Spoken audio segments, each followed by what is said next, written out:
Hello, everyone. Welcome to the Newsbrowse News broadcast. According to a report by the Canadian Press, Canada's main stock index, the S&P TSX Composite, plummeted by more than 500 points during late morning trading on Friday, June 5, 2026. The index fell 515.66 points to 34,701.40 euro, heavily weighed down by significant losses in both the base metal and technology sectors. U.S. equity markets also experienced a sharp downturn. In New York, the Dow Jones Industrial Average slid 150.37 points to 51,411.56, while the S&P 500 index decreased by 85.05 points to 7,499.26. The tech-heavy NASDAQ Composite faced the steepest decline among major U.S. indices, dropping 559.50 points to end at 26,271.46. Currency and commodity markets were also impacted. The Canadian dollar edged down, trading at 71.82 cents U.S. compared to 71.96 cents U.S. on Thursday. In commodities, the July crude oil contract fell by U.S. dollar and dollar he traded might kneel 1.117 per ounce. According to City News Everywhere, the British Columbia government and Doctors of BC, the association representing the province's physicians, have renewed a 4-year agreement. The renewed physician main agreement was ratified with an overwhelming 91.8% of members voting in favor, after a voting period that concluded on June 4, 2026. The new agreement provides $100 million in additional funding specifically dedicated to addressing physician workload issues and supporting doctors in delivering high-quality care amidst a strained healthcare system. Key elements of the deal include increased funding for doctors in rural and remote areas, additional support for doctors providing maternity and specialized care, boosted after-hours compensation premiums, and funding aimed at reducing gender inequity and income disparities among practitioners.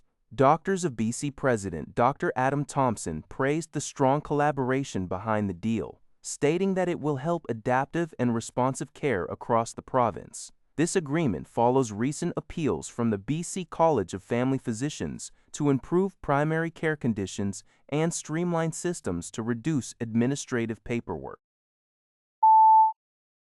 According to a report by City News Everywhere, Liberal MP Nate Erskine-Smith has sent an email to supporters confirming his plans to resign his seat in the House of Commons. First elected to represent the Toronto riding of Beaches East York in 2015. Erskine-Smith has spent a decade in public service, which included briefly serving as housing minister in both Justin Trudeau's final cabinet and Mark Carney's first cabinet. In his email, he invited volunteers to an upcoming event to celebrate his tenure. However, the message did not clarify when he intends to officially step down, and he has not yet responded to requests for comment. It also remains unclear whether he still plans to run for the leadership of the Ontario Liberal Party. His transition to provincial politics recently faced a major hurdle when he lost the Liberal nomination for a Toronto by-election. Although he contested the results, citing irregularities, the provincial party rejected his appeal in late May.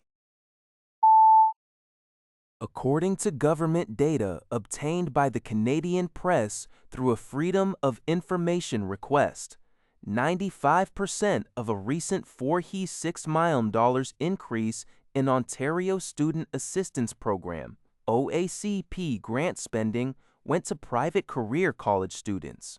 Between the 2023-24 and 2024-25 academic years, provincial grants for career college students surged from $554 million to $994 million.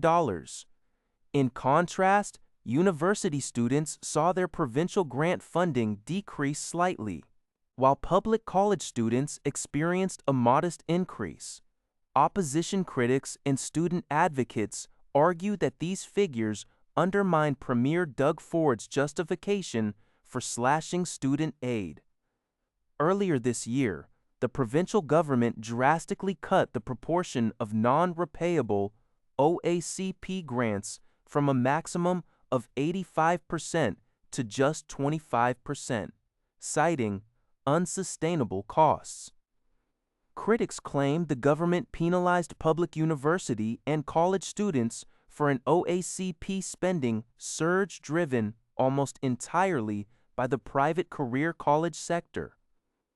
While the government subsequently made career college students ineligible for OSAP grants, the massive cuts to public institution student aid remain in place, forcing students to take on higher debt loads during an ongoing affordability crisis. According to a report by the Canadian Press, a Texas-based liquid marine transport operator, Kirby Corp, has agreed to pay more than $12 million to the Heiltsuk Nation in British Columbia. This payment represents the first portion of a multi-part settlement following a 2016 incident in which a grounded tugboat, the Nathan E. Stewart, spilled approximately 110,000 liters of diesel and other pollutants into BC's Central Coast waters. The Heiltsuk Nation stated that the spill caused long-lasting environmental, economic, and cultural damage to waters that support community harvesting and cultural practices. Under the terms of the agreement, Kirby Corp will also attend a traditional washing ceremony in Bella Bella, BC, and has agreed that its vessels will no longer enter Heiltsuk waters without prior consent. While the settlement marks a significant milestone, the Heiltsuk Nation emphasized that the chapter is not closed. The First Nation plans to continue pursuing environmental and economic claims against both the Canadian government and the Federal Shipsource Oil Pollution Compensation Fund. That's all for this video. Thank you for watching. See you in the next video.